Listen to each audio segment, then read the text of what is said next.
Hello দর্শক বন্ধুরা, আসসালামু আলাইকুম। সবাই কেমন আছেন? আশা করি সবাই অনেক ভালো আছেন।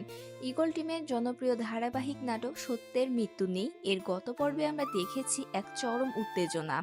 বড়লোকের মেয়ে হয়ে এ বাড়িতে বউ হয়ে আসার অহংকারে ফাতেমার যেন মাটিতে পাই পড়ছে না। অন্যদিকে সহজ সরল বড় ভাই সালাউদ্দিনের স্ত্রী আমেনাকে সে নিজের বাড়ির কাজের মেয়ের মতো মনে করে। গত পর্বে আমরা দেখেছি ফাতেমা সবার সামনে সালাউদ্দিনকে ছোট করার চেষ্টা করলেও আমেনা কিন্তু দমে যাওয়ার পাত্রী নয়। সে নিজে মাঠে গিয়ে তার ক্ষুধার্ত স্বামীর মুখে ভাত তুলে দিয়েছে আর ফাতেমার মুখের ওপর কড়া জবাব দিয়ে বুঝিয়ে দিয়েছে স্বামীর প্রতি ভালোবাসা আর সম্মান টাকার কাছে কখনো বিক্রি হয় না। আগামী পর্বে আপনারা দেখতে পাবেন ফাতেমার নতুন ষড়যন্ত্র। ফাতেমা এবার শাশুড়ি মায়ের কাছে গিয়ে আমেনা এবং সালাউদ্দিনের নামে মিথ্যা অভিযোগ করবে। সে কান্নাকাটি করে শাশুড়িকে বোঝানোর চেষ্টা করবে যে আমেনা তাকে সম্মান করে না এবং বাড়ির নিয়মকানুন কিছুই মানছেন না। যেহেতু ফাতেমা উচ্চবিত্ত পরিবারের মেয়ে, তাই শাশুড়ি মাও হয়তো অন্ধের মতো ফাতেমার কথায় বিশ্বাস করে বসবেন।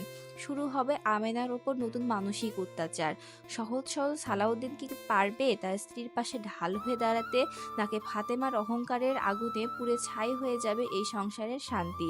শ্বশুরমশাই কি ফাতেমার এই চালাকি ধরতে পারবেন, নাকি তিনিও ভুল বুঝবেন আমেনাকে?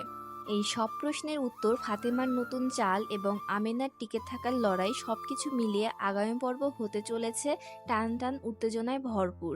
তাই আর দেরি কেন? ফাতেমা আর আমেনার এই লড়াইয়ের শেষ কোথায় তা জানতে চোখ রাখুন আমাদের চ্যানেলে। সবার আগে পর্বটি দেখতে এখনই চ্যানেলটি সাবস্ক্রাইব করে বেল আইকনটি ক্লিক করে রাখুন। ধন্যবাদ সবাইকে।